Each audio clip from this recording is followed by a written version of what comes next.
السلام علیکم ورحمۃ اللہ وبرکاتہ۔ جی ویورز کیسے ہیں؟ اللہ تعالیٰ آپ سب کو سلامت رکھے اور اللہ تعالیٰ ہم سب کو ایمان اور صحت کی بہترین حالت میں رکھے۔ تو چلیے سورۃ الاسراء کے رکوع نمبر 10 کی طرف بڑھتے ہیں۔ اعوذ باللہ من الشیطان الرجیم، بسم اللہ الرحمن الرحیم۔ اور یسألونک، وہ آپ سے سوال کرتے ہیں، عن الروح، روح کے بارے میں، اور یہ کفار آپ سے روح کے متعلق سوال کرتے ہیں۔ قل الروح، آپ فرما دیجئے کہ روح من امر ربی، اللہ کے حکم سے ہے، وما اوتیتم، اور جو تمہیں دیا گیا، من العلم الا قلیلا، مگر بہت ہی تھوڑا۔ روح جو ہے اللہ کے امر سے وجود میں آئی ہے۔ اللہ تعالیٰ نے اس کے متعلق صرف یہی علم ہمیں عطا فرمایا، جو کہ بہت تھوڑا علم ہے، لیکن اس سے زیادہ علم ہمیں عطا نہیں کیا گیا۔ وَلَئِنْ، اور اگر شئنا، ہم چاہیں، لَنَذْهَبَنَّ، ضرور ہم محو فرما دیں، لے جائیں، اٹھا لیں، بالذی، اس کو جو اوحینا، ہم نے وحی کی، لے کا آپ کی طرف، ثم پھر لا تجد، آپ نہ پائیں، لکا اپنے لیے، بھی اس معاملہ میں، علینا ہم پر، وکیلا کارساز، اور بے شک اللہ تعالیٰ کی بارگاہ میں تو کوئی بھی وکالت کرنے والا نہیں ہے۔ اس بات کو اللہ تعالیٰ نے مختلف مقامات پر اسی لیے بیان فرمایا کہ اے لسنر، اے سننے والے، قیامت تک آنے والے نبی پاک صلی اللہ علیہ وسلم کی امتی، ہر امتی جو مسلم ہے یا غیر مسلم ہے، سب کو یہ بتا دیا گیا کہ اللہ کے حضور کوئی کارساز نہیں ہے، کوئی وکیل نہیں ہے۔ اگر اللہ تعالیٰ چاہے تو وہ اس وحی کو جو قرآن پاک کی صورت میں نازل فرمائی ہے، اس کا دلوں سے اور تحریر نسخوں سے بھی اس کو محو فرما دے اور لے جائے، لیکن کچھ بھی کوئی نہیں کر سکے گا۔ نبی پاک صلی اللہ علیہ وسلم کے ساتھ کلام فرماتے ہوئے پوری امت کے ساتھ اللہ تعالیٰ نے مخاطب فرمایا کہ قیامت نزدیک ہوگی، اور اس کی بڑی نشانیوں میں سے یہ ہے کہ قرآن پاک کے حرف مٹا دی جائیں گے، اس کے نسخوں میں سے اس کو اٹھا لیا جائے گا۔ تو اللہ تعالیٰ نے فرمایا یہ تو اس کی رحمت ہے، یہ باور کروانے کے لیے یہ اس کی رحمت ہے جو قرآن پاک کی صورت میں وحی مبارکہ تمہارے پاس موجود ہے، اس سے فائدہ اٹھاؤ، اس پر عمل کرو، اس کو پڑھو، اس کو سمجھو۔ اللہ مگر رحمت میں ربی کی، آپ کے رب ہی کی رحمت ہے، جس کی وجہ سے یہ قرآن پاک قائم دائم ہے۔ انہ بے شک فضلہ، اس کا فضل، علی کا آپ پر، کبیرہ بہت بڑا، یعنی کہ آپ صلی اللہ علیہ وآلہ وسلم پر اس کا فضل بہت بڑا ہے، اور انہی کے وسیلہ جلیلہ سے ان کی امت پر بھی بہت بڑا فضل ہے یہ قرآن پاک کی شکل میں۔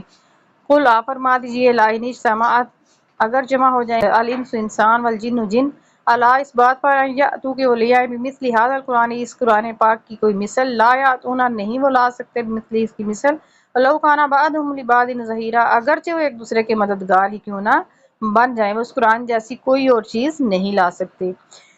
وَلَقَدْ، اور تحقیق، صرفنا، ہم نے ہر طرح سے، ہر انداز سے بیان کیا، ہر مثال کے ذریعے بیان کیا، للناس، لوگوں کے لیے، فی ھذا القرآن، اس قرآن میں، من کل مثل، ہر مثال کے ذریعے، واپس انکار کیا اکثر الناس، اکثر لوگوں نے، الا مگر کفورا، یہ ناشکری تھی، یہ ناشکری کے سوا کچھ نہیں کہ اکثر لوگوں نے اس کو نہیں مانا۔ وقالوا، اور وہ بولے، وہ جو کفار مکہ تھے ان کے بارے میں یہ آیات نازل ہوئی کہ وہ بولے، لن نؤمن، ہم ہرگز ایمان نہیں لائیں گے، جس طرح بنی اسرائیل نے حضرت موسیٰ علیہ السلام سے کہا تھا کہ ہم ہرگز ایمان نہیں لائیں گے کہ اللہ تعالیٰ ہمارے سامنے آشکارا ہو جائے، کھلم کھلا آ جائے۔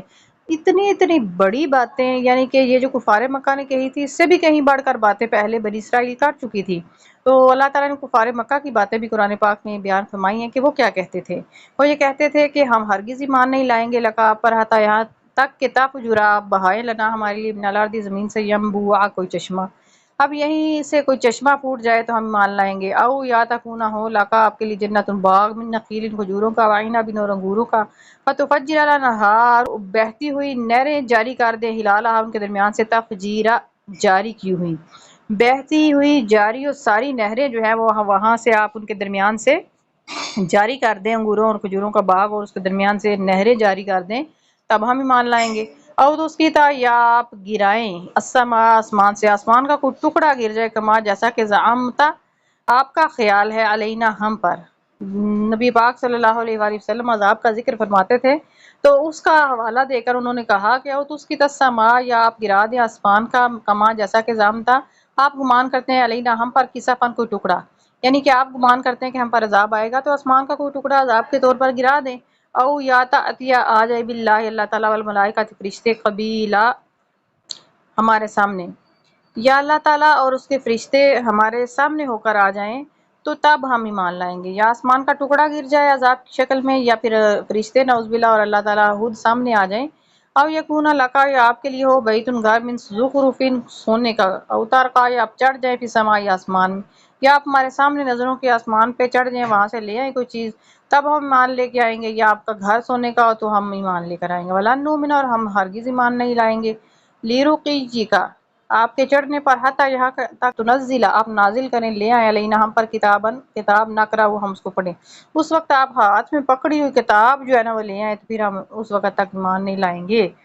اللہ تعالیٰ نے سب باتوں کا ایک ہی جواب دیا. قل آپ فرما دیجئے سبحان ربی میرا رب ان سب باتوں سے پاک ہے.